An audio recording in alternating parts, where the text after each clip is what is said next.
Coach Danny here, Detroit Jiu-Jitsu Academy, and today I want to tell you a tale.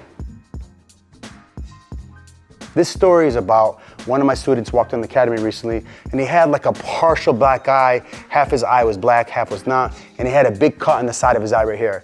Something that usually does not happen here, because when they have the striking classes, we gear up with gloves. So obviously I pulled him aside and I was like, tell me what happened. He tells me that him and his buddy are at the local Tim Hortons. They're sitting outside and they were doing a business deal. And during this business deal, things kind of got heated and they started exchanging words. And now they're standing up and they're both bumping chests in each other's faces. Then I said, wait, don't tell me the rest. Let me guess what happens now. At this point, because you guys are bumping chests, he now sucker punches you, correct? He then put his head down in shame and said, yes, coach, I'm sorry. I did the opposite of what you taught us in class. I said, don't apologize. At least tell me what happens next. He goes, don't worry. After I got hit, my training kicked in, my proper training kicked in. I then closed the distance.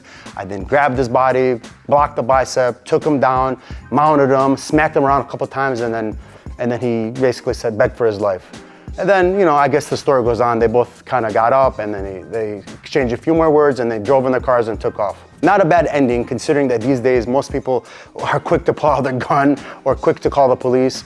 I'll save that for a different video, but at least that happened. But it does beg the question of how should you stand when there's a potential confrontation. Here at the Detroit Jiu-Jitsu Academy, we train our students not to do this, because obviously you're gonna get sucker punched. But then the opposite could be also this.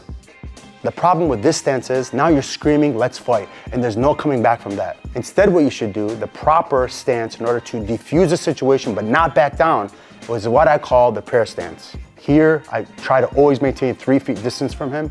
If he approaches me, I back off, hands up, just in case a guy tries to sucker punch you, bang, you can block the sucker punch, bada boom, bada bing, and now you can close the gap and do your training. All right, that's your tale for today.